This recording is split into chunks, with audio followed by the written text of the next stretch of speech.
The crimson sun sank beneath the endless horizon, painting the vast prairie in shades of gold and amber as Beau Xanders squinted against the dying light, spotting what appeared to be smoke rising in the distance. Something wasn't right. 30 years on this unforgiving frontier had taught him to trust his instincts, and right now, every fiber of his being urged him forward. The Dakota Territory had been Beau's home since he'd left Tennessee at 18, looking to escape his father's shadow and carve his own path. Now, at 48, the lines etched into his weathered face told stories of harsh winters, relentless summers, and the constant struggle to survive in a land that gave nothing freely. Pulling the reins gently, he guided his chestnut mare toward the ominous gray plume. "Easy, Sadie," he murmured, his voice low and gravelly from years of prairie dust and whiskey.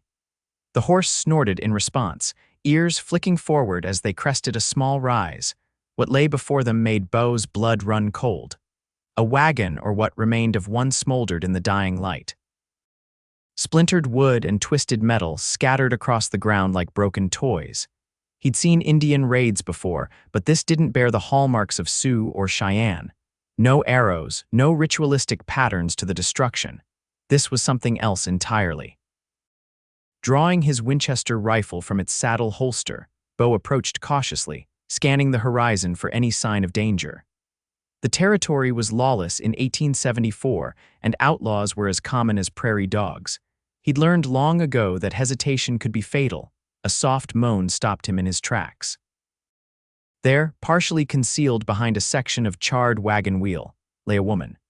Her dress was torn and smudged with soot, her dark hair falling in tangles around a face twisted in pain. But what caught Beau's attention was the prominent swell of her belly beneath the fabric of her dress.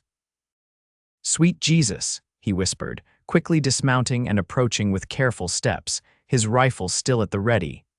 The woman's eyes flew open, striking green eyes filled with terror.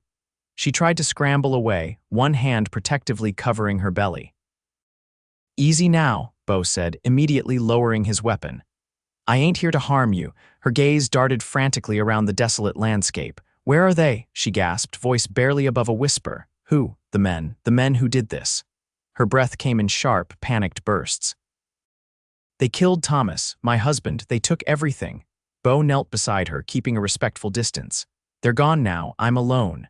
He glanced at the setting sun and the rapidly cooling air. Nights in the territory could kill as surely as any bullet. "What's your name, madam?" She hesitated, studying his face with wary eyes. "Ruby," she finally said. "Ruby Keller. I'm Beau Xanders. I've got a homestead about 3 hours' ride from here." He nodded toward her stomach. "How far along are you?" 7 months, I think." Her hand never left her belly. "We were heading to Oregon. Thomas had family there." Beau nodded, taking in the situation. A pregnant woman, alone in the wilderness with night falling and who knew what dangers lurking nearby. The decision wasn't difficult. "Mrs. Keller, we need to move. It ain't safe here." He glanced at the darkening sky. "You'll rest in the warm tonight, I promise you that." Ruby's eyes widened, fear and distrust evident in her gaze. "How do I know I can trust you?" It was a fair question. Out here, kindness often masked darker intentions. Beau reached slowly into his pocket and withdrew a small silver medallion. "This was my mother's, St. Christopher, patron saint of travelers." He held it out to her. "I ain't a particularly religious man, Mrs. Keller, but I swear on this and on my mother's grave that no harm will come to you or your child while under my protection." Ruby studied the medallion, then Beau's weathered face, searching for deceit. Finally, she gave a small nod. "Can you stand?" he asked, returning the medallion to his pocket. She tried but winced with the effort. "My ankle, I think it's sprained." Without hesitation, Beau moved closer. "I'm going to help you onto my horse, may I?" Another slight nod. With gentle hands, he helped Ruby to her feet, supporting most of her weight as she hobbled towards Sadie. The mare stood steady as Beau carefully lifted Ruby onto the saddle.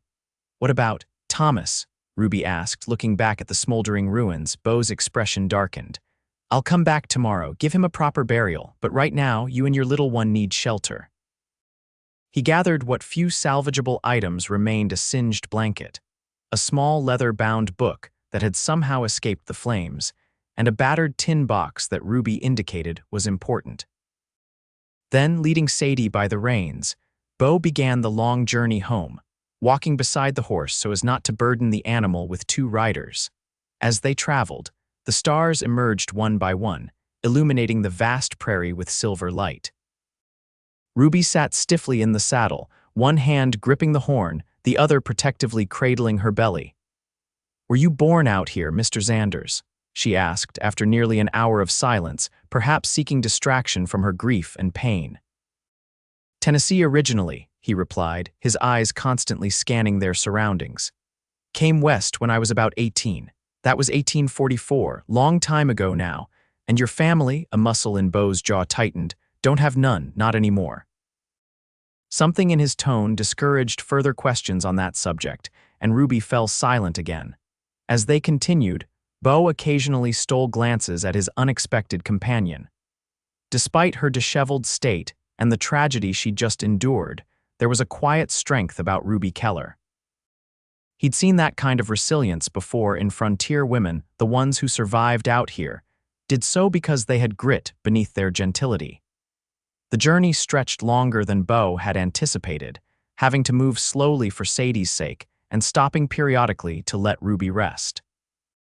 It was well past midnight when the outline of his homestead finally appeared on the horizon, a modest cabin with a small barn beside it, situated near a stand of cottonwood trees. "Almost there," he said, noting how Ruby's posture had slumped with exhaustion. As they approached, a dog's bark broke the night's silence. A moment later, a large brown and white collie bounded toward them, tail wagging. "That's just Ranger," Beau explained. "He's friendly." The dog circled them excitedly, sniffing at Ruby with curious interest before returning to Beau's side. The cabin was simple but solid, a testament to Beau's skill with his hands.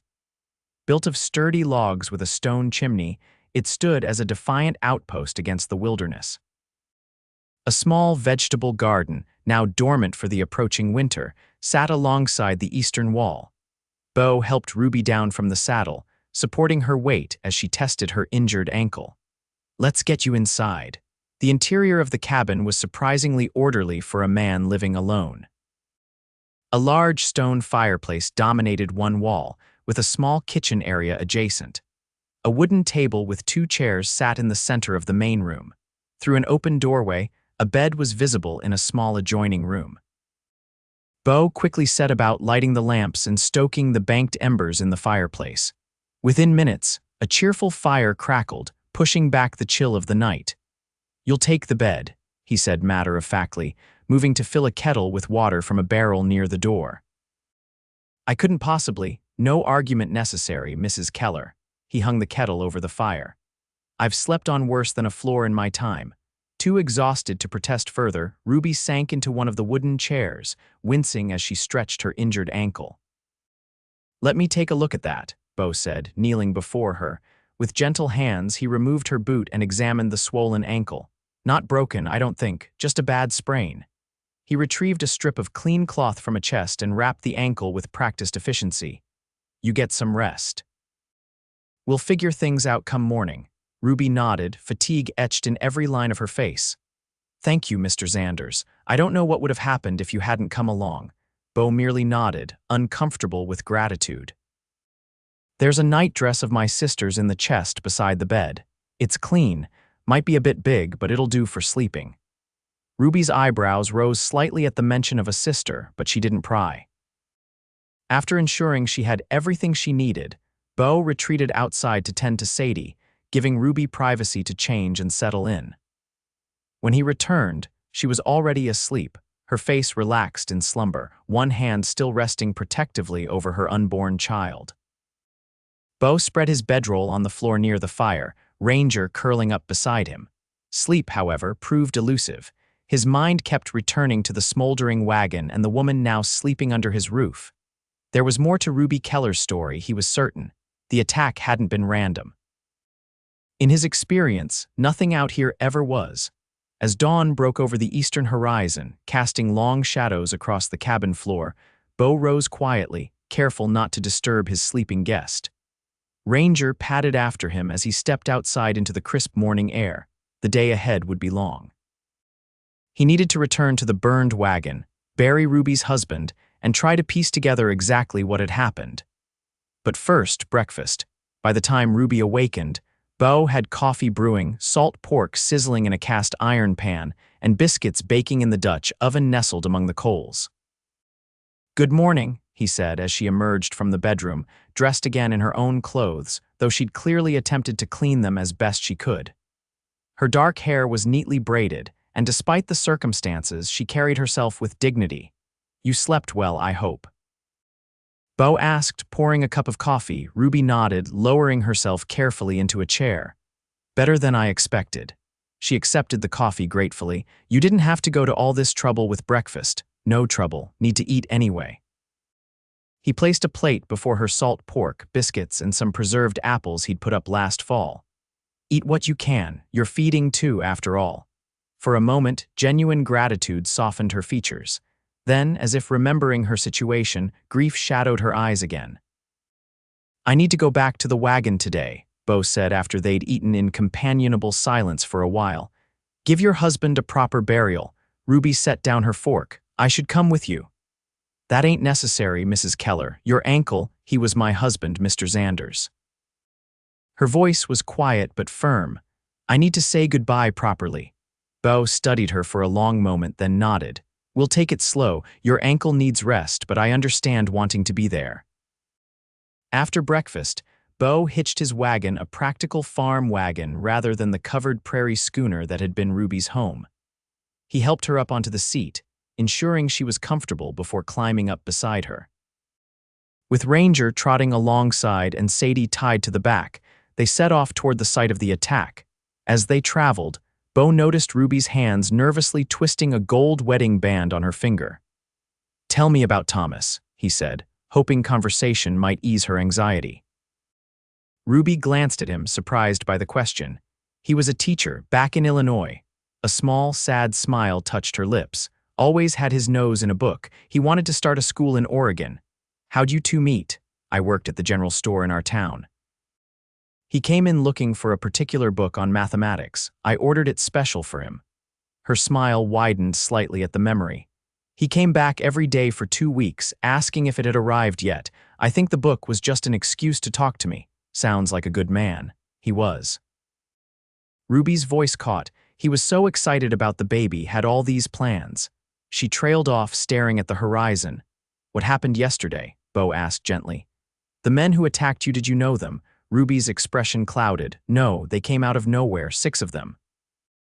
Thomas tried to protect me, told me to hide under the wagon, but they—" She swallowed hard. "They shot him when he wouldn't tell them where it was." "Where what was?" Ruby hesitated. "Money, our savings." Thomas had sewn it into the lining of his coat. Her hand unconsciously went to the small tin box they'd recovered from the wagon. "They didn't find this, though. It has the deed to the land Thomas's uncle left us in Oregon. And letters. Family things." Beau nodded, but something about her story nagged at him. Outlaws were common enough, but the deliberate nature of the attack, asking specifically for hidden money rather than just taking what was visible, suggested something more targeted. By mid-morning, they reached the burned wagon. In the harsh light of day, the destruction looked even more severe. Beau helped Ruby down, supporting her as she hobbled toward what remained of her former life. While Ruby stood in silent vigil, Beau located Thomas Keller's body a short distance from the wagon. The young man, probably no more than 25, lay face up, a single bullet wound to his chest, telling the story of his final moments. With grim efficiency, Beau wrapped the body in a blanket he'd brought for this purpose. Using a shovel from his wagon, he dug a grave beneath a solitary elm tree that stood like a sentinel on the prairie. It was hard work under the climbing sun, but Beau didn't rush. A man deserved a proper resting place, even out here where the wilderness quickly reclaimed everything. When the grave was ready, he helped Ruby to the site. She stood leaning against him, her weight off her injured ankle as Beau carefully lowered Thomas into the earth. "Would you like to say something?" he asked softly. Ruby nodded, tears streaming freely now. Thomas loved poetry. Wordsworth especially. She took a shaky breath and began to recite, but she is in her grave, and oh, the difference to me," her voice broke, and Beau stood in respectful silence as she composed herself. He always said that poem reminded him how precious life is, how quickly it can change. She wiped her tears with the back of her hand. "I never thought I'd be the one left behind." When Ruby indicated she was ready, Beau filled in the grave, marking it with a crude cross fashioned from wagon parts. It wasn't much, but it would stand for a time at least. While Ruby sat resting her ankle, Beau methodically searched the area, looking for any clues about the attackers. He found tracks indicating 6 horses, as Ruby had said, heading west. Empty cartridge shells from what looked like army Colts. And something else, a playing card, partially burned but still recognizable as the Ace of Spades, with a distinctive red mark across the back. Beau pocketed the card without comment.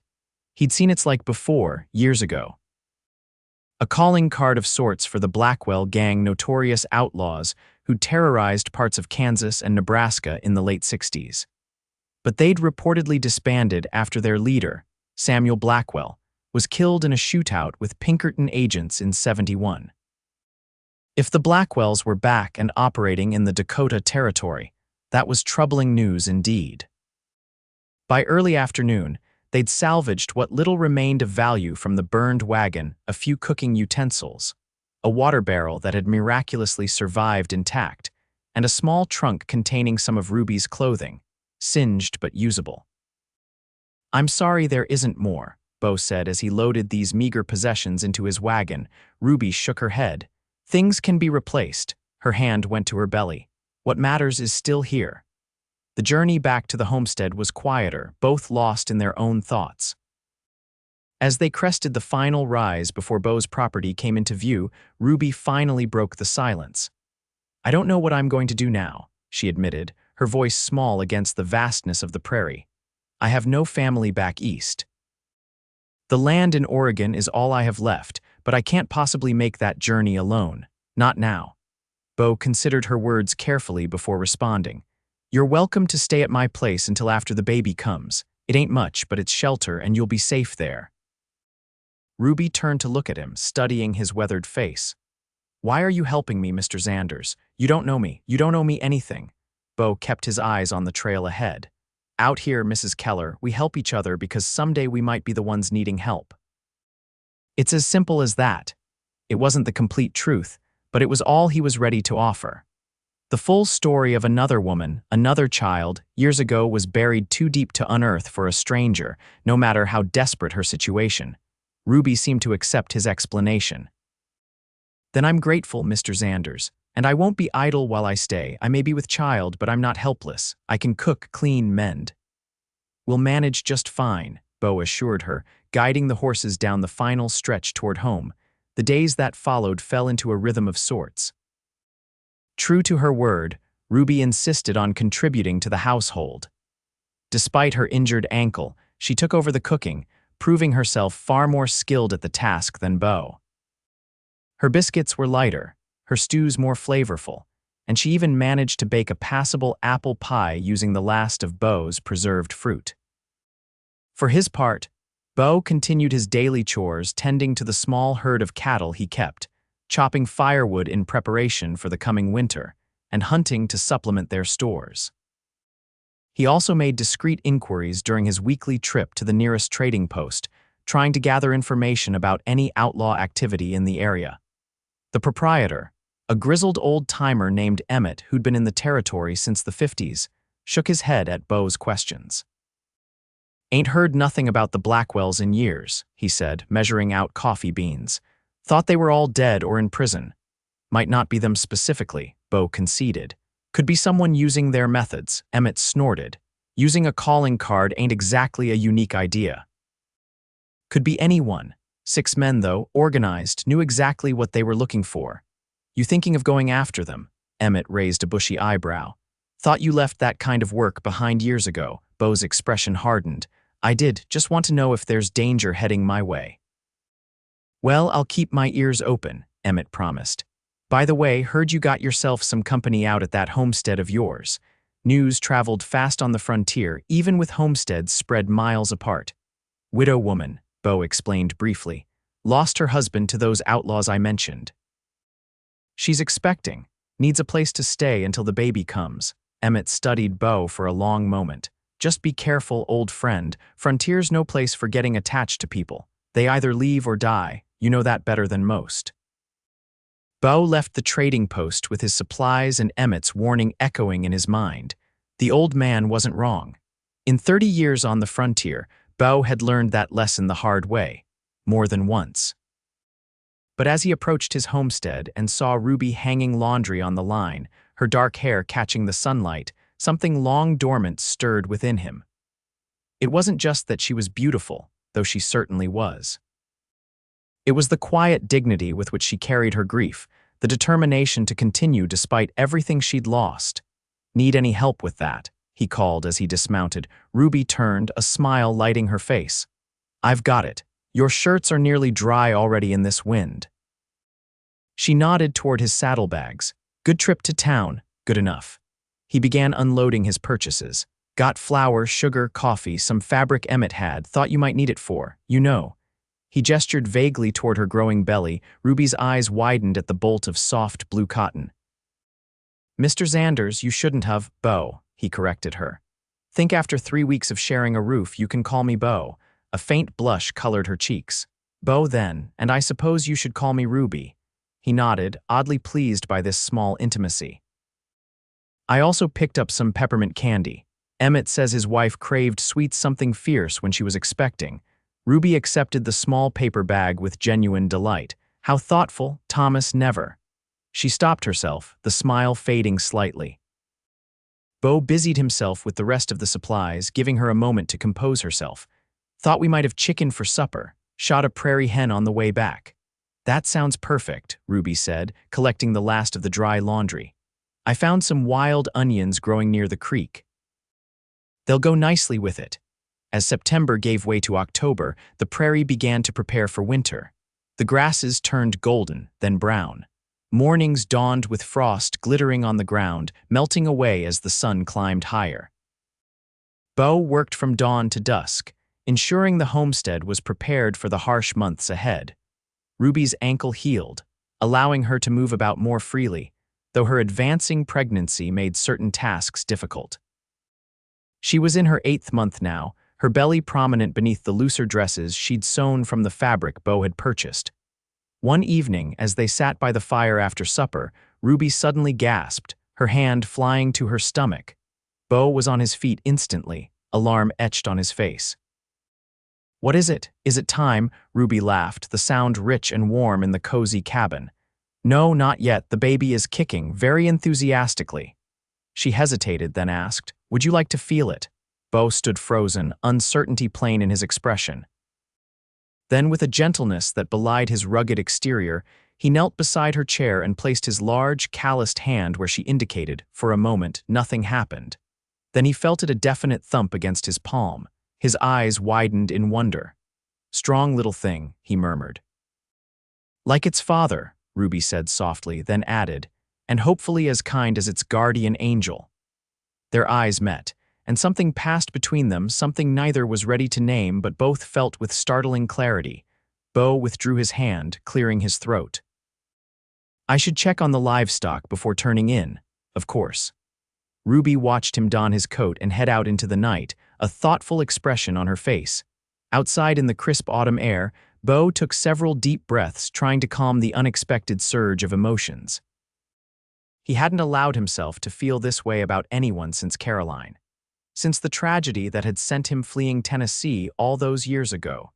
Ruby was vulnerable, grieving, dependent on him for shelter and protection. Any feelings he might be developing were inappropriate at best, predatory at worst. She needed a friend, a protector, not a middle-aged cowboy with too many ghosts and not enough future to offer a young woman and her child. And yet, as he checked the barn and corrals by lantern light, Beau couldn't deny that Ruby Keller had awakened something in him he'd thought long dead. Not just desire, though that was certainly part of it, but a yearning for connection, for family, for a future beyond mere survival. Foolish old man, he muttered to himself as he secured the barn for the night. When he returned to the cabin, Ruby had already retired to the bedroom. Beau added wood to the fire, spread his bedroll on the floor as he did every night, and tried to put inappropriate thoughts out of his mind. Sleep, however, proved elusive. His thoughts kept circling back to the feel of the baby kicking beneath his palm, to Ruby's smile, to the warmth that had crept into his lonely existence since her arrival. Just as he was finally drifting off, a sharp cry from the bedroom jerked him fully awake. He was on his feet in an instant, rushing to Ruby's door. "Ruby, are you all right?" Another cry answered him, followed by, "Beau, I think it's time." Cold fear gripped him. It was too early. By Ruby's reckoning, the baby wasn't due for at least another month. And they were miles from the nearest neighbor, let alone a doctor or midwife. He pushed open the door to find Ruby sitting up in bed, face contorted in pain, hands gripping her swollen belly. The sheets beneath her were wet. "Your water broke," he said unnecessarily. Ruby nodded, panting through the pain. "It's too soon," she gasped when the contraction eased. "The baby isn't due until late November." Beau ran a hand through his hair, mind racing. "Babies come when they're ready, not when we expect them." He tried to project a confidence he didn't feel. "I've helped birth calves and foals. Can't be that different, right?" Ruby managed a strained laugh that quickly transformed into another moan of pain as another contraction seized her. Beau moved with decisive efficiency, gathering clean towels, boiling water, and arranging the room for the task ahead. He'd seen his sister give birth once, years ago, before he left Tennessee. It hadn't been a pleasant experience, but at least he had some idea of what to expect. "When the contractions come, you need to push," he instructed, positioning himself at the foot of the bed. "And when they pass, try to rest. This could take a while." Ruby nodded, her face pale but determined. "I'm scared, Beau." He reached for her hand, squeezing it firmly. "I know. But you're not alone. I'm right here and I ain't going anywhere." For hours, Ruby labored, the contractions coming stronger and closer together as dawn approached. Beau remained steadfast, offering water, wiping her brow with a cool cloth, and encouraging her with a gentle strength that belied his own fears. As the first light of morning filtered through the cabin window, Ruby's efforts intensified. "I can feel it coming," she cried. "I can see the head," Beau confirmed, his voice steady despite his racing heart. "One more big push, Ruby. You can do this." With a final, tremendous effort, Ruby pushed, and the baby slipped into Beau's waiting hands, a tiny, slippery miracle, perfectly formed but alarmingly small. For one heart-stopping moment, the infant was silent. Then, as Beau gently cleared its mouth and nose, a strong, indignant wail filled the cabin. "It's a girl," Beau announced, his voice thick with emotion as he wrapped the tiny infant in a clean towel. "A perfect little girl." Tears streamed down Ruby's exhausted face as Beau placed the swaddled newborn in her arms. "Hello, little one," she whispered. "You're early, but you're here. You're really here." Beau busied himself with the afterbirth and cleaning up, giving Ruby privacy to bond with her daughter. When he'd finished, he approached the bed again, unable to keep the wonder from his face as he gazed at the tiny infant nestled against Ruby's breast. "She's so small," he marveled. "But strong," Ruby said, stroking the baby's cheek with a finger. "Listen to those lungs." Indeed, for such a tiny creature, the baby had a remarkably robust cry. Beau felt a surge of hope. Perhaps the early arrival wouldn't prove as dangerous as he'd feared. "She needs a name," Ruby said, looking up at Beau with tired but joyful eyes. "Did you and Thomas discuss names?" A shadow crossed Ruby's face. We had thought about Elizabeth after his mother, but now, she gazed down at her daughter. "I think I'd like to call her Hope, because that's what she is to me, hope for the future." "Hope Keller," Beau said softly. "It's a fine name." Over the next few days, Beau watched in awe as Ruby navigated the challenges of new motherhood with the same quiet strength she'd shown since the day he found her. Despite her exhaustion and the physical toll of childbirth, she tended to little Hope with unwavering devotion. For his part, Beau found himself taking on new roles, heating water for washing diapers, preparing meals so Ruby could rest, even occasionally holding the tiny infant when Ruby needed both hands free for a task. The first time he held Hope, he'd been terrified of hurting her. She seemed impossibly fragile in his large, rough hands, but Ruby had shown him how to support the baby's head, how to cradle her securely against his chest. She likes you, Ruby observed one evening as Hope slept peacefully in Beau's arms while Ruby ate the supper he'd prepared. Beau glanced down at the sleeping infant, a strange tightness in his throat. She's just a good baby, content to be held by anyone. Ruby shook her head. Not anyone. She fusses with Ranger tries to sniff her, and yesterday she cried when I put her in the cradle you made. The cradle had been a surprise for Ruby, a simple but sturdy piece Beau had crafted in secret during the final weeks of her pregnancy, working on it in the barn after she'd gone to bed. He'd presented it to her the day after Hope's birth, mumbling something about every baby needing a proper place to sleep. Well, she's got good taste then, Beau joked, trying to lighten the moment. Prefers arms to wood, can't blame her for that. Ruby smiled, but her eyes remained thoughtful. Beau, we need to talk about what happens next. The words sent a chill through him, though he'd known this conversation was inevitable. Ruby and Hope couldn't stay at his homestead forever. Eventually, they would need to move on to Oregon, where land and a future awaited them. There's no rush, he said quickly. Winter's nearly here, the passes will be snowed in soon. You and Hope should stay until spring at least. That's very generous, but I can't impose on you indefinitely. It's no imposition. The words came out more forcefully than he'd intended. Softening his tone, he continued, having you both here has been. It's been good, for the place feels more like a home now. Ruby studied him, her green eyes searching his face. And what about after winter, when spring comes and the roads are clear again? Beau found he couldn't meet her gaze. We'll cross that bridge when we come to it, he said, rising carefully with Hope still nestled in his arms.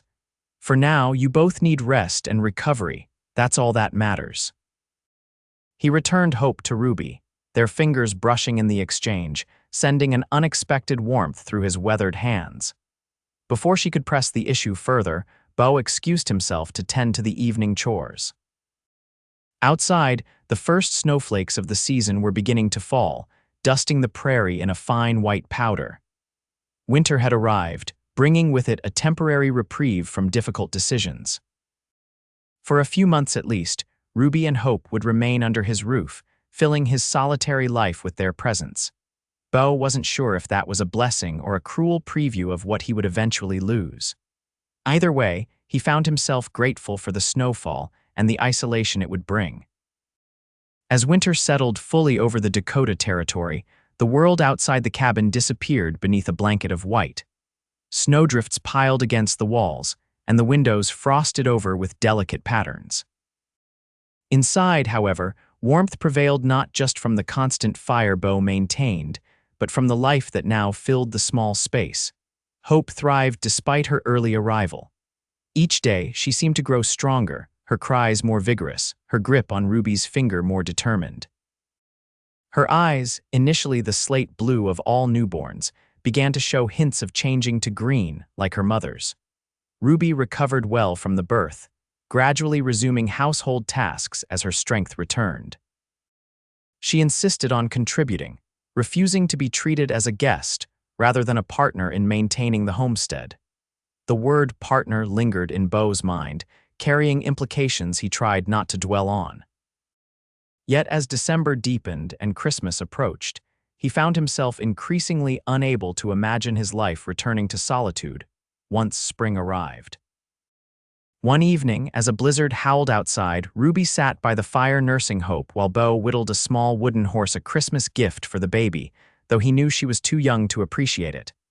What was she like? Ruby asked suddenly. Beau looked up, confused. Who? Your sister? The one whose nightdress I borrowed that first night.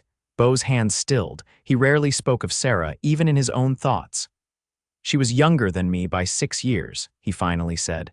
Stubborn as a mule and twice as smart as anyone in our county, wanted to be a school teacher. Did she become one? Beau's jaw tightened. No, she died when she was 19, typhoid fever. Ruby's expression softened with sympathy. I'm sorry, Beau, you were close. She was the only one who stood by me when. He trailed off, realizing he was venturing into territory he'd avoided for decades. Ruby waited, not pushing but clearly willing to listen if he chose to continue. Beau set aside his whittling. I was engaged once, back in Tennessee. Her name was Caroline. We were young, just 18. Her father didn't approve of me, said I'd never amount to anything. The memories flooded back, sharp and painful despite the passage of time. There was a man, Robert Lawson, son of the richest family in the county. Her father wanted her to marry him instead. When she refused, things got ugly. Beau's voice hardened. One night, Lawson and some friends caught me alone on the road home, beat me near to death. Ruby gasped softly but didn't interrupt. When I recovered, I went looking for him, found him in a tavern. I only meant to return the favor, a beating for a beating. But he pulled a knife. Beau's hand unconsciously went to a scar on his forearm. We struggled. The knife ended up in his chest instead of mine. Self-defense, Ruby said immediately. That's what the judge ruled, but the Lawsons were powerful, made sure everyone in town turned against me. Everyone except Sarah. Beau shook his head at the memory.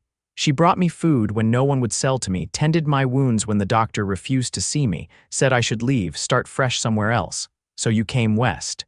Planned to send for her once I was established. Then the letter came about the fever. His voice grew rough. By the time I got back to Tennessee, she was already buried. Ruby shifted Hope to her shoulder, patting the baby's back gently. Is that why you helped me? Because of Sarah? Beau considered the question. Maybe partly. But mostly because it was the right thing to do, and because. He hesitated, then admitted, because sometimes this life gets mighty lonely. Their eyes met across the room, firelight flickering between them. Something unspoken passed between them, an acknowledgement of shared understanding, of mutual need that went beyond mere convenience or circumstance. The moment was broken when Hope let out a contented burp, causing both adults to laugh. Well, Miss Hope approves of honesty, it seems, Ruby said, smiling down at her daughter. Smart girl, Beau replied, returning to his whittling with lighter spirits than before. As Christmas approached, Beau found himself filled with an unfamiliar anticipation. It had been years since he'd celebrated the holiday in any meaningful way. Now, he found himself planning small surprises, not just the wooden horse for Hope, but also a new shawl for Ruby, carefully purchased during his last trip to the trading post before the heavy snows began. Ruby, too, seemed to catch the spirit. She hummed carols as she worked around the cabin, and one day Beau returned from checking the livestock to find her hanging small decorations fashioned from pine cones and scraps of fabric. Hope should have a proper first Christmas, she explained, a touch self-consciously. Even if she won't remember it. It looks nice, Beau said, genuinely pleased by her efforts. Reminds me of when I was a boy. On Christmas Eve, after a simple but special supper of roast rabbit and the last of the autumn vegetables, they sat before the fire, Hope sleeping in her cradle nearby. Outside, the wind had died down, leaving an unusual stillness broken only by the occasional crack of a tree branch heavy with snow. I have something for you, Beau said, somewhat awkwardly. He wasn't accustomed to gift-giving. Reaching beneath his chair, he produced a small package wrapped in brown paper. Ruby accepted it with surprise. Beau, you shouldn't have. It's nothing fancy, he said, suddenly worried the gift was inadequate. Just thought you might need it. Ruby carefully unwrapped the package, revealing the shawl, a deep green wool that brought out the color of her eyes. It's beautiful, she breathed, immediately wrapping it around her shoulders. How did you know green is my favorite color? Just a guess, he admitted, pleased by her reaction. Matches your eyes. A blush colored Ruby's cheeks. I have something for you too. She retrieved a package from the small trunk that contained her few possessions. It was roughly the size of a book, wrapped in a piece of blue fabric tied with a string. Beau opened it carefully, revealing a hand-knit scarf in a rich brown wool, along with a small, framed sketch. The drawing, done with remarkable skill, showed Beau sitting in his chair by the fire, Ranger at his feet. Ruby, this is. He was genuinely lost for words. When did you do this? I've been working on the scarf in the evenings after you go out to check the animals, she explained. And I've always enjoyed drawing. Did the sketch while you were napping on Sunday. Beau ran his fingers over the frame. No one's ever given me something like this before. Do you like it? Like it. Ruby, it's the finest gift I've ever received. He met her eyes, unable to disguise the emotion in his voice. Thank you. They sat in companionable silence for a while, the only sounds the crackling of the fire and Hope's soft breathing from her cradle. Outside, snow began to fall again, adding to the sense of peaceful isolation. "Beau," Ruby said finally, her voice hesitant, "there's something I need to tell you, something I should have told you from the beginning." A flicker of apprehension crossed Beau's face. "What is it?" Ruby took a deep breath. "The men who attacked our wagon, who killed Thomas. They weren't random outlaws, they were looking for something specific. The money your husband had hidden, not exactly." Ruby's fingers twisted nervously in her new shawl. "Thomas wasn't just a teacher. Before we married, he worked as an assistant to a Pinkerton detective. They were investigating the Blackwell gang." Beau's expression sharpened. "Go on." "Thomas never told me all the details, said it was safer if I didn't know everything, but he had evidence. Documentation of the gang's activities, including names of corrupted officials who protected them. And that's what they were after when they attacked your wagon," Beau surmised, pieces falling into place. Ruby nodded. "Thomas hid the documents before they found us, said if anything happened to him, I should take them to his contact in Oregon." Her hand went protectively to her belly, though Hope was safely in her cradle. "Then I discovered I was expecting, and we decided to make a fresh start out west away from the danger. But they found you anyway. Yes, somehow they tracked us." Ruby's eyes filled with tears. "Thomas died protecting those documents and protecting me." Beau absorbed this information, his mind racing. "Ruby, if what you're saying is true, you could still be in danger. If they think you know where those papers are, I do know." Ruby met his gaze steadily. "They're here. Here. At my homestead. No, here." She reached into her pocket and withdrew a small, folded piece of paper. "The location is written here. Thomas memorized it, then destroyed the original map. This is the only copy." Beau stared at the innocent-looking paper. "All this time you've been carrying this." "I didn't know if I could trust you at first," Ruby admitted. "And later, I was afraid. Afraid that if you knew the truth, you'd see me as a burden, a danger to yourself." "Ruby," Beau said seriously, "you and Hope could never be a burden to me, never." The conviction in his voice seemed to surprise them both. For a long moment, they simply looked at each other, the air between them charged with unspoken emotions. Finally, Beau broke the silence. "What's your plan? Still Oregon?" "That was the original plan." Thomas's contact there, a federal marshal named James Foster, was supposed to take the evidence and use it to finally bring down what remains of the Blackwell operation. And now, Ruby looked down at her hands. "I don't know, with Hope arriving early and winter setting in. Oregon seems very far away." "You could stay," Beau said, the words escaping before he could consider them fully. "Here, with me." Ruby's head snapped up, her eyes wide. "Beau, I know it ain't much," he continued hurriedly. "A small homestead with an old cowboy who doesn't always remember his manners. But it could be a home, for you and Hope. Are you saying this because of the danger, because you feel obligated to protect us?" Beau shook his head. "I'm saying it because these past months with you here have been the best I've had in 30 years. Because the thought of you and Hope leaving come spring tears at me like nothing I've known since I lost Sarah." He swallowed hard. "Because I think I'm falling in love with you, Ruby Keller." The confession hung in the air between them, Beau's heart hammering in his chest as he waited for her response. Ruby's eyes filled with tears. "Beau, Thomas hasn't been gone 4 months. I still mourn him, still honor what we had." "I know," Beau said quickly. "And I respect that. I'm not asking for anything now, just asking you to consider staying, to give us time." Ruby wiped at her tears. "I care for you, Beau, more than I expected to. You've been our savior, our protector." She glanced toward Hope's cradle. "And I see how you look at her, how gentle you are. Any child would be blessed to have such a man in their life." Hope chose that moment to wake, her tiny cries filling the cabin. Ruby rose to tend to her, lifting the infant and cradling her close. As Beau watched them, this woman and child who had unexpectedly become the center of his world, he felt a peace he hadn't known in decades. "We don't need to decide anything tonight," he said softly. "We have all winter." Ruby nodded, a small smile playing at her lips. "All winter," she agreed. "And perhaps beyond." It was enough for now, a possibility, a hope. On this Christmas Eve in a snow-bound cabin on the Dakota prairie, it felt like the greatest gift of all, January brought bitter cold, with temperatures dropping so low that the creek near the homestead froze solid. Beau spent hours each day chopping firewood to keep the cabin warm, checking on the livestock, and clearing paths through the deepening snow. The work was hard, but he tackled it with renewed vigor, conscious of the precious lives depending on his efforts. Inside the cabin, Ruby established routines around Hope's feeding and sleeping schedule. The baby continued to grow and thrive, her early arrival seemingly forgotten as she gained weight and began to show more awareness of her surroundings. Their Christmas Eve conversation had shifted something between Beau and Ruby. While no further declarations were made, a new ease characterized their interactions. Small touches, a hand on a shoulder, fingers brushing while passing a dish became more frequent.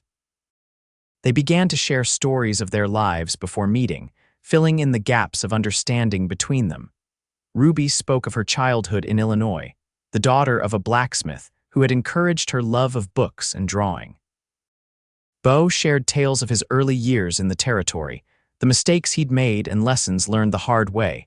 One evening, as they sat mending by the fire, Ruby darning socks while Beau repaired a bridle, Ruby asked a question that had clearly been on her mind. "Beau, why did you never marry?" "After Caroline, I mean." He considered the question, his hands continuing their practiced movements. "Never met the right woman, I suppose, or maybe I did, but I wasn't in the right place to recognize it." "What do you mean?" Beau set aside the bridle. "When I first came west, I was angry. Bitter about what happened back in Tennessee, didn't trust folks easily," he shrugged. "By the time that faded, I'd gotten used to being alone, started to believe that was just how my life was meant to be." Ruby studied him, her needle pausing. "And now, Beau's weathered face softened. "Now I'm not so sure that's true anymore." Before Ruby could respond, Hope began to cry from her cradle. The moment passed, but the question and Beau's answer lingered between them. February brought a brief thaw, the temperature rising enough to turn the snow to slush during the day before freezing again at night. Beau used the opportunity to ride to the trading post, needing supplies and eager for news of the outside world after weeks of isolation. Emmett greeted him with raised eyebrows. "Thought maybe you'd frozen solid out there, Xanders. Been near a month since you showed your face." "Been busy," Beau replied, stomping snow from his boots. "Baby came early. Mother and child doing all right, just fine, both strong as can be." Emmett nodded approvingly. "Good to hear. You looking more like a family man every day, Beau." The observation caught Beau off guard, though he couldn't deny the truth in it. He busied himself listing the supplies he needed, avoiding Emmett's knowing gaze. As the old trader gathered the items, he mentioned casually, "Had some strangers through here last week, asking questions." Beau's attention sharpened. "What kind of questions?" "About homesteaders in the area, particularly anyone new or unusual." Emmett gave Beau a significant look. "Asked specifically about any women traveling alone." A cold that had nothing to do with the weather settled in Beau's stomach. "What did you tell them?" "Told them what I tell anyone asking nosy questions, that folks out here mind their own business and expect others to do the same." Emmett leaned closer. "But they didn't strike me as the type to give up easy. 6 of them, well-armed. Leader had a nasty scar across his right cheek." "Blackwell's," Beau muttered. Emmett's bushy eyebrows shot up. "You sure about that? Thought that gang was finished." "So did I." Beau quickly paid for his supplies. "Which way were they headed when they left?" "South, toward the river. But that was days ago. Could be anywhere by now." Beau nodded, his mind already racing ahead. "Thanks, Emmett, I owe you. Just be careful, old friend. Whatever trouble that woman's in, it's found its way to your doorstep now." The ride back to the homestead seemed interminable. Despite Sadie's protests, Beau pushed the mare harder than usual, anxiety driving him forward. The thought of Ruby and Hope alone at the cabin, potentially vulnerable to men like those who had killed Thomas, was unbearable. When he finally crested the rise that overlooked his property, relief flooded through him at the sight of smoke rising steadily from the chimney. Nothing appeared amiss. Still, he approached cautiously, eyes scanning the surrounding landscape for any sign of intruders. Ruby met him at the door, Hope bundled against her chest. "You're back early," she said, her smile fading as she took in his expression. "What's wrong?" Beau quickly filled her in on Emmett's information, watching her face pale as he spoke. "They've tracked me," she whispered, clutching Hope tighter. "After all this time." "We don't know that for sure," Beau tried to reassure her. "Could be coincidence." Ruby shook her head. "Thomas always said the Blackwells were like bloodhounds once they had a scent. And what they want, those documents would send half their remaining members to prison if they ever reached the right authorities." Beau paced the small cabin, mind working furiously. "We need to get those documents to safety, to your contact in Oregon." "But the winter, we can't wait for spring," Beau said decisively. "If they're searching the area systematically, it's only a matter of time before they find this place." Ruby sank into a chair, her face a mixture of fear and determination. "What do you suggest?" Beau considered their options. "The railroad. There's a station about 4 days' ride from here. From there, we could telegraph your contact, arrange to meet him halfway." 4 days through winter conditions. With an infant, it won't be easy, Beau admitted. "But staying here could be more dangerous." Ruby looked down at Hope, sleeping peacefully against her chest, unaware of the danger swirling around her. "When do we leave?" "Tomorrow, first light." Beau began mentally cataloging what they would need. "We'll take the wagon as far as we can, then switch to horseback if necessary. And if they find us before we reach the station," Beau's expression hardened, "then I'll deal with them." The next morning dawned clear and cold, the sky a pale, pristine blue that belied the danger facing them. Ruby had been up before dawn, packing their meager possessions and preparing Hope for the journey. The infant, bundled in layers of warm clothing and wrapped in a bearskin Beau had provided, seemed unperturbed by the commotion. Beau hitched the horses to the wagon, loaded their supplies, and secured his Winchester rifle within easy reach. He'd spent much of the night cleaning and checking his weapons, memories of his Pinkerton days surfacing unbidden. "Ready?" he asked as Ruby emerged from the cabin, Hope securely strapped to her chest in a clever sling she'd fashioned. She nodded, though fear lingered in her eyes. "As ready as we'll ever be." Beau helped her into the wagon, tucking blankets around her and Hope for additional warmth. With a final glance at the homestead that had been his solitary domain for so long, he clicked to the horses and they set off. The first day's travel was slow but steady. The recent thaw had compacted the snow enough to make the wagon viable, though Beau frequently had to stop to clear particularly deep drifts from their path. By nightfall, they had covered perhaps 15 miles, a disappointing distance, but better than Beau had feared. They made camp in a small grove of trees that provided some shelter from the wind. Beau constructed a lean-to against the wagon, built a fire, and prepared a simple meal while Ruby tended to Hope. "She's been so good today," Ruby marveled, looking down at her daughter. "Not a single complaint about being jostled for hours. She's a prairie baby now," Beau said with a small smile. Tough as they come. As darkness fell, Beau took first watch, rifle across his knees, while Ruby and Hope slept in the relative warmth of the lean-to. The night was eerily quiet, broken only by the occasional hoot of an owl or distant howl of a coyote. Around midnight, Ruby emerged from the shelter, Hope sleeping soundly in her arms. "Can't sleep," she explained, settling beside Beau near the fire. "Too much on my mind." "Try to rest when you can," he advised. "Tomorrow will be another long day," Ruby nodded, staring into the flames. "Beau, if something happens to me, don't," he cut her off. "Nothing's going to happen to you, please," she insisted. "I need to say this. If something happens, promise me you'll get Hope to safety, that you'll care for her as your own." Beau's throat tightened. "Ruby, promise me, Beau." Her voice was unwavering despite the tears shimmering in her eyes. "Hope needs someone to love her, to protect her. And I've seen how you look at her, how gentle you are with her." "I promise," he said solemnly, "but it won't come to that. We're going to get through this, all of us, and then we'll figure out what comes next, together." Ruby's free hand found his, their fingers intertwining. "Together," she echoed, the word carrying a weight of promise that warmed Beau more thoroughly than the fire before them. The second day brought new challenges. The temperature dropped sharply, and a biting wind rose from the north, carrying the threat of snow. By mid-afternoon, the first flakes began to fall, small and harmless at first, but quickly increasing in intensity. "We need shelter," Beau called over the rising wind. "There's an old trapper's cabin about 2 miles east. Used it once during a blizzard years back." Ruby nodded, clutching hope closer as the snow began to swirl around them. Beau turned the wagon east, urging the horses to greater speed despite the deteriorating conditions. The blizzard descended in earnest just as the crude cabin came into view, a low, squat structure nearly buried in snow. Its existence betrayed only by a small chimney poking through the white blanket. Beau helped Ruby and Hope inside while he tended to the horses, unhitching them and leading them to the relative shelter of a lean, too attached to the cabin's eastern wall.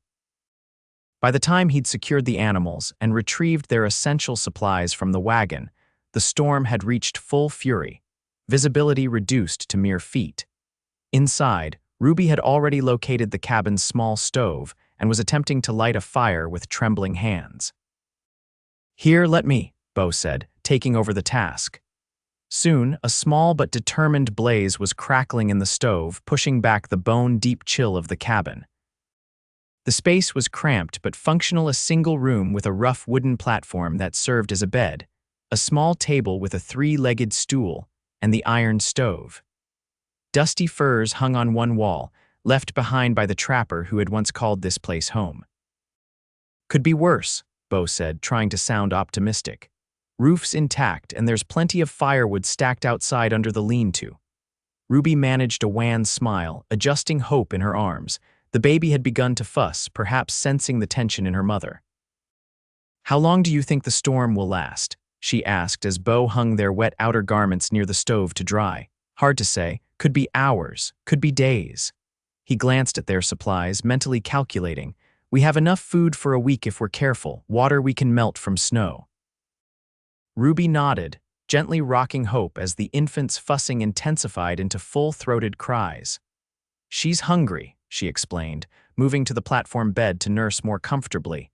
Beau busied himself arranging their supplies, giving Ruby privacy. When Hope's cries subsided into contented suckling sounds, he risked a glance in their direction. The sight of Ruby nursing her daughter, her face soft with maternal love despite the fear and exhaustion of their journey, stirred something profound within him. "Ruby," he began, then hesitated, unsure how to express the emotions welling up inside him. She looked up, a question in her eyes. "I just wanted to say, whatever happens, finding you and Hope has been a blessing I never expected." The words felt inadequate, but they were honest. "Even with all this danger, I wouldn't trade these past months for anything." Ruby's eyes glistened. "Neither would I, Beau. You've given us so much more than shelter. You've given us a home, a family." The word family hung in the air between them, loaded with meaning and possibility. Beau moved to sit beside her on the platform, careful to maintain a respectful distance. "When this is over," he said quietly, "I'd like to make that official. If you'll have me." Ruby's breath caught. "Are you asking?" "I'm asking if you'd consider becoming my wife. Letting me be a father to Hope." Beau's weathered hands twisted nervously in his lap. "I know it's soon after Thomas. I know I'm older, rougher than what you probably dreamed of, but I love you both more than I thought possible." A tear spilled down Ruby's cheek. "Oh, Beau. Thomas will always have a place in my heart. He was Hope's father, my first love." She reached out, taking his hand in hers. "But what I feel for you, it's different, but just as real, just as true." "Is that a yes?" Beau asked, hardly daring to believe. "It's a yes," Ruby confirmed, her smile radiant despite the tears. "Whatever comes, we face it together. As a family." The kiss they shared was gentle, tentative at first, then deepening with the release of emotions long held in check. Hope, nestled between them, made a small cooing sound, as if offering her own approval of this new arrangement. Outside, the blizzard raged on, but inside the humble trapper's cabin, a different kind of storm had passed, leaving behind a clarity and certainty that warmed Beau to his very soul. The blizzard lasted 3 days, during which time the newly committed couple remained confined to the tiny cabin. Despite the cramped quarters and the anxiety of their situation, these days took on an almost dreamlike quality, for Beau, a pocket of unexpected domestic tranquility amidst the larger danger surrounding them. They established simple routines. Beau venturing out periodically to check on the horses and gather more firewood, Ruby caring for Hope and preparing their meals from their limited supplies. In the evenings, they talked for hours, sharing stories and dreams, planning for a future neither had dared imagine before. "I've been thinking," Beau said on the third night, as they sat side by side on the platform bed, Hope sleeping peacefully in a makeshift cradle fashioned from a wooden box and furs. "After we deliver those documents, what would you think about not going back to my homestead?" Ruby looked surprised. "Where would we go?" "Oregon." Beau's eyes held a gleam of excitement. "You still have the deed to that land. We could start fresh there, build something new together. But your homestead is just a place." Beau took her hand. "Home is where you and Hope are now." Ruby's eyes filled with tears. "You do that, leave everything you've built, in a heartbeat." He squeezed her hand. "Besides, the Dakota winters are getting harder as I get older. Oregon's milder, better place to raise a family." He paused, then added, "Maybe even add to it someday, if you'd want that." The blush that colored Ruby's cheeks was answer enough, and Beau felt a surge of joy at the thought of more children, brothers or sisters for Hope, a larger family than he'd ever dared dream of having. By dawn of the fourth day, the storm had passed, leaving behind a transformed landscape of pristine white drifts and crystal-clear skies. Beau emerged from the cabin to assess conditions, the cold air searing his lungs after days in the cabin's close quarters. The snow was too deep for the wagon.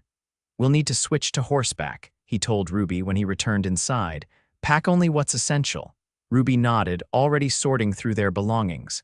"How far to the railroad station now?" 2 days' ride if the weather holds." Beau checked his weapons one last time. "We should reach it by nightfall tomorrow." They prepared quickly, bundling Hope in multiple layers and securing her in the sling against Ruby's chest, where she would be protected from the cold by her mother's body heat. Beau fashioned a makeshift travois that could be pulled behind one horse, carrying their essential supplies. By mid-morning, they were underway, Beau leading on his mare Sadie, with Ruby following on the more placid gelding that normally pulled the wagon. The going was slow, the horses having to break trail through snow that sometimes reached their bellies in the deeper drifts. Despite the difficult conditions, they made steady progress. By nightfall, Beau estimated they had covered nearly 15 miles, more than halfway to the railroad station. They made camp in another small grove of trees, similar to their first night's shelter, but without the benefit of the wagon for protection. "Just one more day," Beau reassured Ruby as they huddled beside the fire, Hope nursing contentedly. "By this time tomorrow, we'll be at the station, sending a telegram to your contact." Ruby nodded, though anxiety still shadowed her features. "I'll feel better when those documents are out of our hands and in Marshall Foster's." "And then we can focus on our future," Beau said, allowing himself a rare moment of optimism. "Our life together."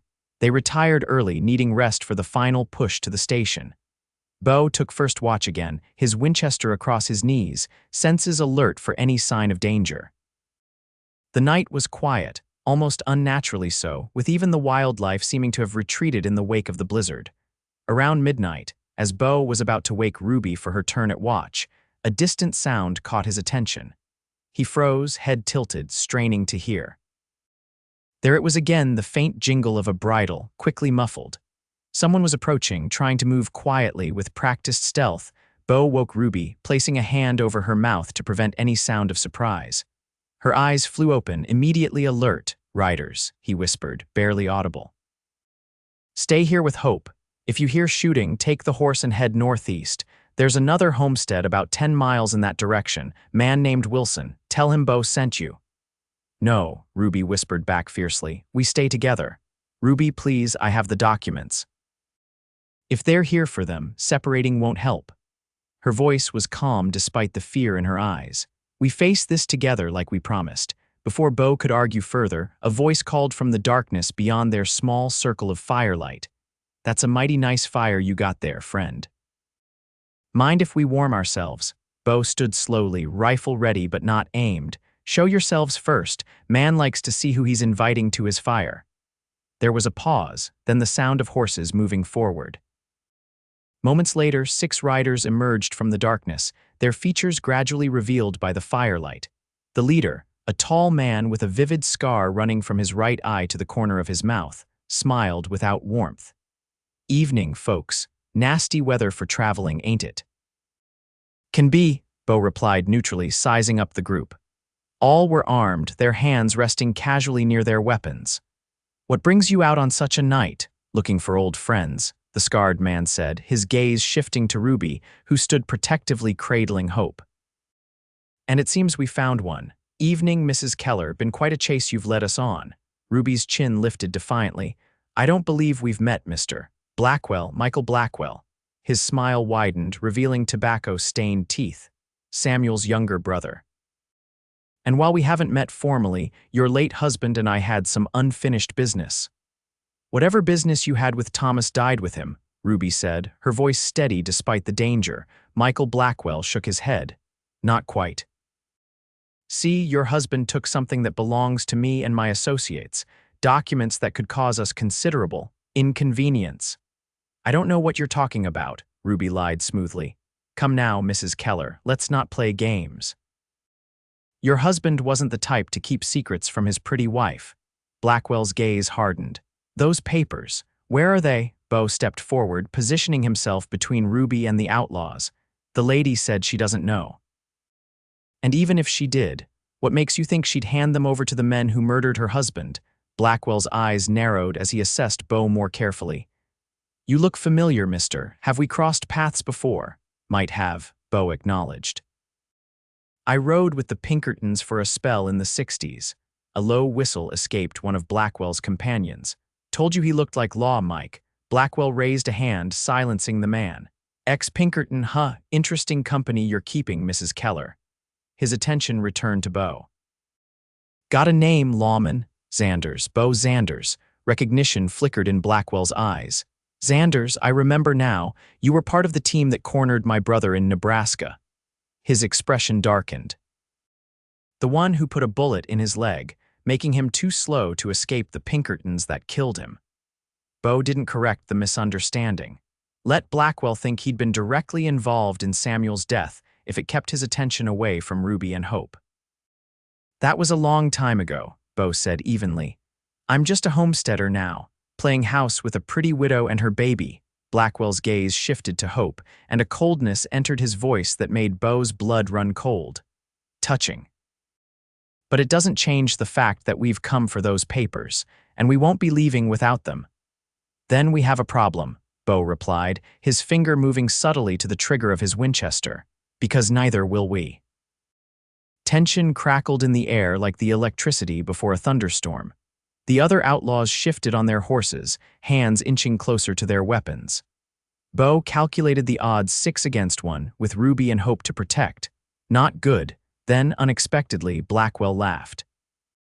"Well now, I admire your spirit, Xanders, really do, but let's be practical here." He gestured toward Hope. "You've got a baby to think about, a cold night, miles from anywhere." His voice softened to an almost reasonable tone. "We don't want bloodshed, just those papers. Give them to us and we ride away, simple as that." Ruby's voice rang out, clear and determined. "And then what? You hunt down everyone named in those documents, continue terrorizing innocent people." "Business is business, Mrs. Keller," Blackwell said with a shrug. "Nothing personal." "It became personal when you killed my husband," Ruby replied, anger flashing in her green eyes. Blackwell sighed dramatically. "Have it your way." He nodded to his men. "Search their camp. If the woman or the ex-lawman makes a move, shoot them. Try not to hit the baby, though." "Even I have my limits." As 2 of the outlaws dismounted and began approaching, Beau made his decision. In one fluid motion, he raised his rifle and fired, hitting the nearest outlaw squarely in the chest. The man dropped without a sound. Chaos erupted. Ruby dove for cover behind a fallen log, sheltering Hope with her body. Blackwell and his remaining men scattered, firing wildly as they sought their own cover among the trees. Beau rolled behind a large rock, bullets kicking up snow around him. He fired again, more carefully this time, and was rewarded with a cry of pain from somewhere to his left. "Xanders," Blackwell shouted from his hiding place. Be reasonable, there are still 4 of us and 1 of you. Those aren't odds I'd bet on. Maybe not, Beau called back, but I guarantee you'll be the first to die if you don't clear out now. A bullet ricocheted off the rock inches from Beau's head, sending stone splinters flying. He ducked lower, trying to spot the shooter through the swirling snow kicked up by the gunfire. There a movement to his right. Beau swung his rifle around and fired twice in rapid succession. A strangled cry followed, then silence from that direction. 3-1 now, Beau called out, trying to sound more confident than he felt. His supply of ammunition wasn't endless, and he worried about Ruby and Hope, hidden but vulnerable behind the log. More shots rang out, coming from multiple directions.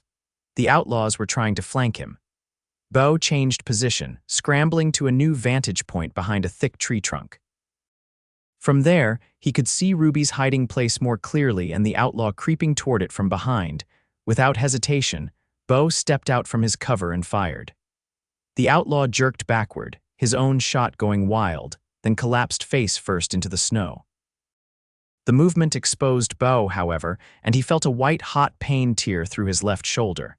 The impact spun him around and he fell to one knee, grimacing against the agony. "Beau," Ruby's terrified voice cut through the ringing in his ears. "Stay down." He shouted back, forcing himself to his feet and back behind the tree. Warm blood soaked his shirt beneath his coat, but he pushed the pain aside. Focus, breathe, aim. Another exchange of gunfire, and Beau heard Blackwell curse as a bullet found its mark. Not a killing shot, based on the continued profanity, but enough to hurt. "This is your last chance, Xanders," Blackwell called, his voice strained with pain. "Let us have the documents and you can keep your little family. Fight on and none of you will see morning." Beau was about to reply when a new sound cut through the night, the distant but unmistakable whistle of a locomotive. The railroad. They were closer than he'd realized. Hope began to cry, the gunfire and shouting finally penetrating her infant calm. The sound seemed to galvanize Ruby, who suddenly appeared at Beau's side, her face set with determination. "The station can't be more than a mile away," she whispered. "If we can hold them off a little longer, maybe someone will hear the shooting." Beau nodded, though he knew the chance of help arriving was slim. "My shoulder's hit. Not bad, but I'm losing blood." Ruby's eyes widened with fear, but she controlled it quickly. "What can I do?" Before Beau could answer, more shots rang out, splintering bark from the tree above their heads. Beau returned fire, his aim slightly off due to his injured shoulder. "We need to end this," he said grimly. "I've got maybe half a dozen rounds left." Ruby reached into her coat and withdrew a small derringer, a lady's gun that Beau hadn't known she possessed. "Thomas insisted I carry this," she explained at his surprised look. 2 shots, better than nothing." Beau's respect for the late Thomas Keller increased. The man had done what he could to protect his wife, even in death. "I'm going to try to draw them out," Beau said, formulating a desperate plan. "When I move, you stay here with Hope." "Beau, no, listen," he cut her off, his voice urgent. "I love you, both of you, remember that, no matter what happens." Before she could protest further, Beau darted from behind the tree, firing as he moved, drawing the outlaw's attention away from where Ruby and Hope remained hidden. A bullet grazed his leg, another his ribs, but he kept moving, kept firing, determined to give Ruby and Hope their best chance at survival. Then, just as his ammunition ran out, a new volley of gunfire erupted from the direction of the railroad. Not the scattered shots of the outlaws, but the disciplined, concentrated fire of trained men, railroad police. A voice boomed across the clearing. "Drop your weapons." The sudden intervention threw Blackwell and his remaining man into confusion. Seeing his opportunity, Beau charged toward Blackwell's position, tackling the outlaw leader before he could react. They went down in a tangle of limbs, Blackwell's gun discharging harmlessly into the air. Despite his injuries, Beau found strength in his desperation. He wrestled the gun from Blackwell's grip and slammed the butt of it into the outlaw's temple. Blackwell went limp beneath him. "Beau," Ruby's voice called through the chaos. "Beau, where are you?" "Here," he managed, rising unsteadily to his feet, one hand pressed against his bleeding shoulder. "I'm here, Ruby." Lanterns appeared through the trees as the railroad police approached cautiously, rifles at the ready. Beau raised his uninjured arm to show he wasn't a threat. "He's with me," Ruby called, emerging from behind the tree with hope clutched tightly to her chest. "Please, he's hurt." "He saved us." The leader of the railroad police, a gruff, middle-aged man with a magnificent mustache, took in the scene. The bodies of the outlaws scattered across the snow, Blackwell unconscious at Beau's feet, and the wounded homesteader standing protectively near the woman and child. "Madam," he said, tipping his hat to Ruby. "Heard the gunfire from the station. You folks all right?" "We will be," Ruby answered, moving to Beau's side. "Thanks to your timely arrival." As the railroad police secured Blackwell and his surviving henchman, a doctor who had accompanied them tended to Beau's wounds. The shoulder injury was through and through, painful but not life-threatening. The other wounds were superficial, a blessing that Beau attributed to luck and Ruby to divine intervention.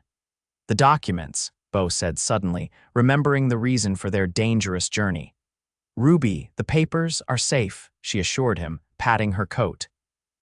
"Right here, where they've been all along."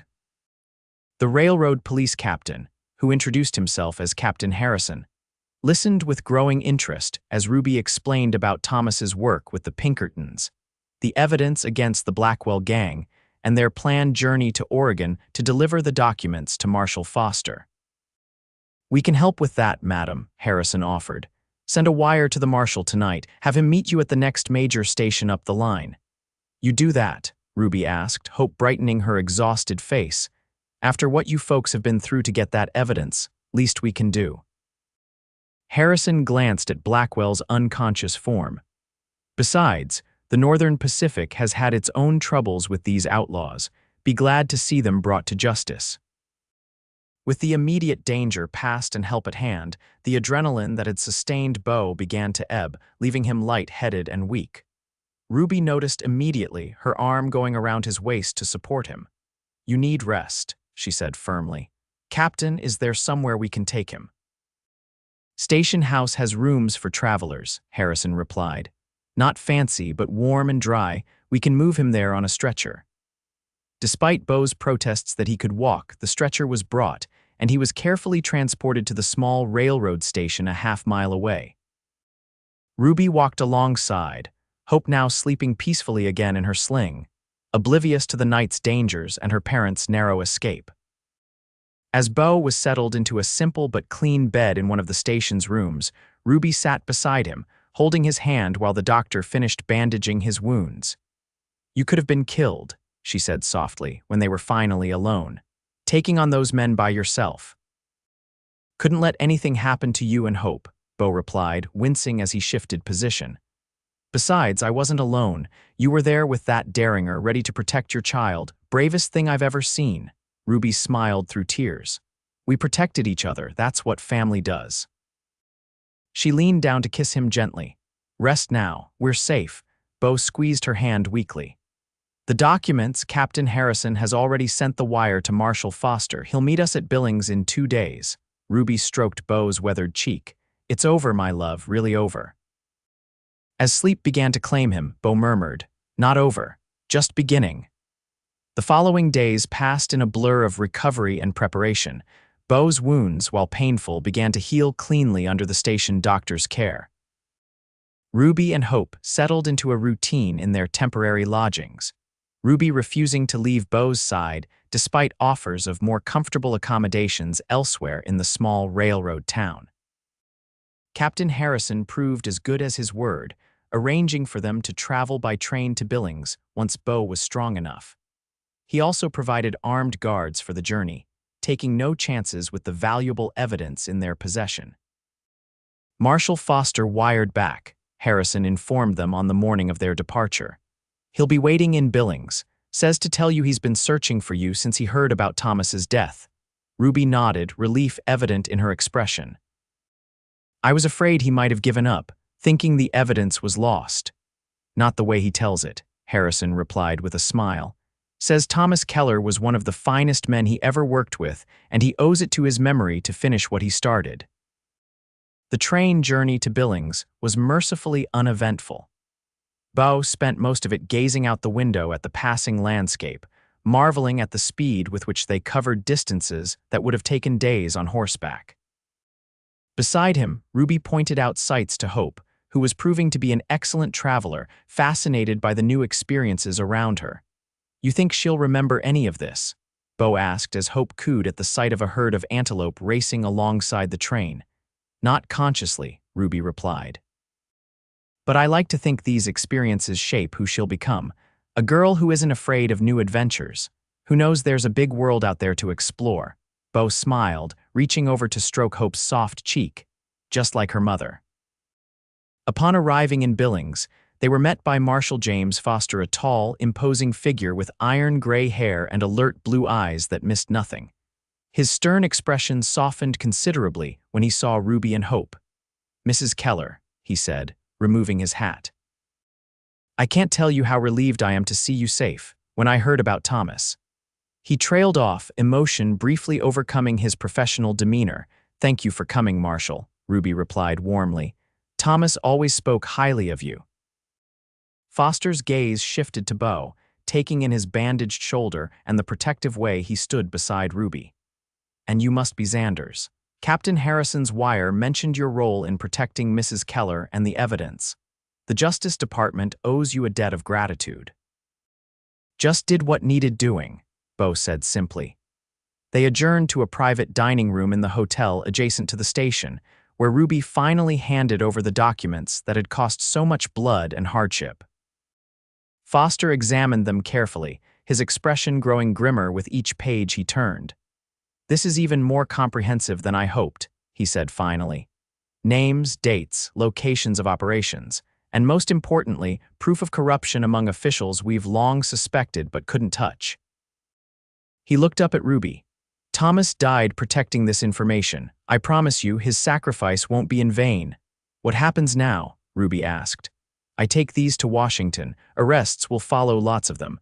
The Blackwell gang and their protectors will be dismantled for good this time." Foster hesitated, then added, "There's a reward, for information leading to the gang's capture." Ruby shook her head. "I don't want blood money." "It's not blood money, Mrs. Keller. It's compensation for service to justice." Foster smiled slightly. "Besides, Thomas would want you and your daughter provided for." Before Ruby could protest further, Beau placed his hand over hers. "Think about Hope, Ruby, her future. A reward could help establish you in Oregon, build the school Thomas dreamed of." Ruby considered this, then nodded slowly. "Very well, for Hope and for Thomas's dream." With the documents safely in Marshal Foster's possession, a weight seemed to lift from Ruby's shoulders. That evening, as they sat in their hotel room, the finest accommodations either had experienced in years, Ruby nursed Hope, while Beau gazed out at the bustling town below. "Strange to think it's really over," he mused. "After all these months of looking over our shoulders." "Not quite over," Ruby corrected him. "We still need to decide what happens next." Beau turned from the window, crossing to sit beside her on the bed. "I meant what I said before, about Oregon, about us building a life together." Ruby smiled, shifting Hope to her other breast. "I know you did." "And I meant my answer." "So, Oregon?" Beau asked, a hint of boyish excitement in his voice that made him seem younger than his years. "Oregon," Ruby confirmed. "A fresh start for all of us." She glanced down at Hope. "Though I was thinking, before we settle permanently, we might make one stop along the way." "Where's that?" "Tennessee." Ruby's eyes held his steadily. "To visit Sarah's grave and to make peace with your past once and for all," Beau's breath caught. The idea of returning to Tennessee had never occurred to him, or rather, he deliberately avoided considering it for decades. But the prospect of facing those old ghosts with Ruby and Hope by his side somehow made it seem possible, even necessary. "I'd like that," he said finally.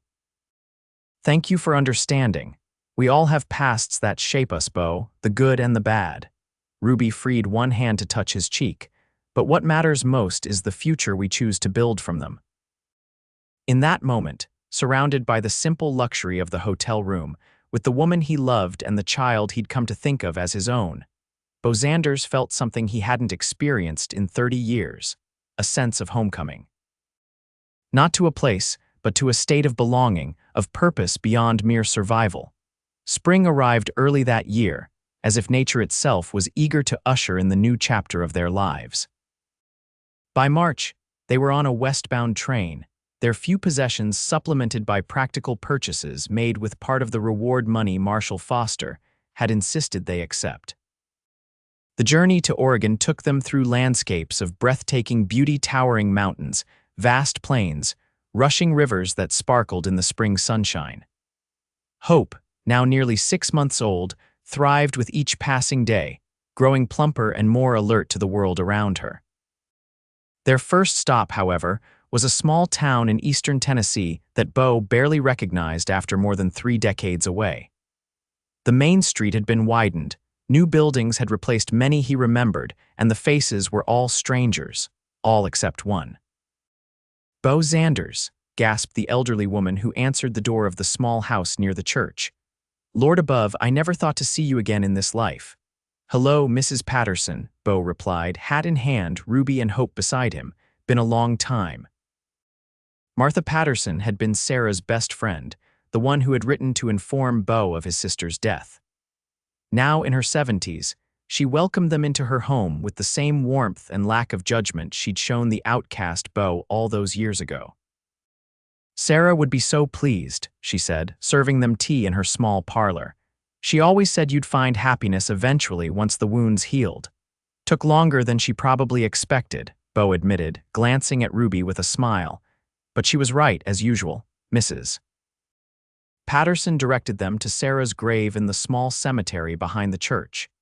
The headstone was simple but well-maintained, bearing the inscription Sarah Ann Xanders, 1832–1851, beloved sister and daughter of God. As Beau knelt to place flowers on the grave, Ruby stood respectfully aside, giving him privacy for this moment of communion with his past. "I'm sorry I wasn't here when you needed me, Sarah," he murmured, tracing the letters of her name. "But I think you'd approve of what I've found. Who I've become." He glanced back at Ruby and Hope. "I'm going to be the man you always believed I could be, I promise you that." They remained in Tennessee only a few days, long enough for Beau to make peace with the ghosts that had haunted him for so long. To his surprise, many of the old wounds had lost their sting with the passage of time. The Lawsons were long gone, their once grand house now a public library. Caroline had married a merchant and moved to Nashville decades ago. The people who remembered the scandals surrounding Robert Lawson's death were few and far between. "Ready to go home?" Ruby asked as they boarded the westbound train once more. "Home," Beau repeated, the word filled with promise. "Yes, I'm ready." Oregon greeted them with gentle spring rains and hillsides carpeted in wildflowers. The land that Thomas had inherited from his uncle proved to be everything he had described to Ruby: 20 acres of fertile soil near a growing settlement, with a small creek running through the eastern edge of the property. There was no house yet, but the reward money would build one. In the meantime, they stayed in the settlement's only hotel while Beau made arrangements with local builders and Ruby introduced herself to the townsfolk. "They need a school here," she told Beau excitedly after her first visit to the general store. "The nearest one is 10 miles away." Several families mentioned they'd welcome a local teacher. "Thomas's dream," Beau observed. "You could make it happen." Ruby's eyes shone with purpose. "We could make it happen, together," and so they did. Over the summer and into the fall, their vision took shape: a modest but comfortable farmhouse with a separate building that would serve as a schoolhouse. Beau worked alongside the hired builders, his strength returning fully as his wounds healed, while Ruby designed the interior spaces and planned the school curriculum. On a crisp October day, with Hope crawling enthusiastically around their new home, Beau and Ruby were married in a simple ceremony attended by their new neighbors. Ruby wore a dress of deep green silk, a gift from Beau that matched her eyes. Beau, for his part, had splurged on his first new suit in 20 years, standing tall and proud as he promised to love and cherish Ruby for all his days. Hope, resplendent in a tiny white dress, served as both flower girl and ring bearer, carried down the makeshift aisle by Mrs. Wilson, the storekeeper's wife who had become Ruby's closest friend in their new community. "I never expected this," Beau confessed that night, as they lay together in their new bed, the sounds of the Oregon night filtering through the open window. When I found you beside that burned wagon, I was just doing what needed doing. Never imagined where it would lead. Ruby nestled closer to him, her head on his chest. Life has a way of surprising us, taking us places we never expected to go. Like a cowboy becoming a schoolmaster's husband and a baby girl's father, Beau said with a chuckle. You're more than that, Beau Xanders, Ruby said, raising herself on one elbow to look into his eyes. You're the man who taught me to believe in second chances, in new beginnings. In love that comes when you least expect it. Beau pulled her close, overwhelmed by the journey that had brought them to this moment. From a chance encounter on the Dakota prairie to a new life in Oregon, from strangers thrown together by tragedy to a family bound by choice and love. You'll rest in the warm tonight, he whispered, echoing the promise he'd made on that fateful evening months ago. And every night, Ruby whispered back, sealing the promise with a kiss. In the room across the hall, Hope Keller Xanders slept peacefully, secure in the knowledge, even in her infant understanding, that she was loved, protected, and home at last. And outside, under the vast Oregon sky, the future stretched before them, a future built not on the ashes of what they'd lost, but on the foundation of what they'd found in each other.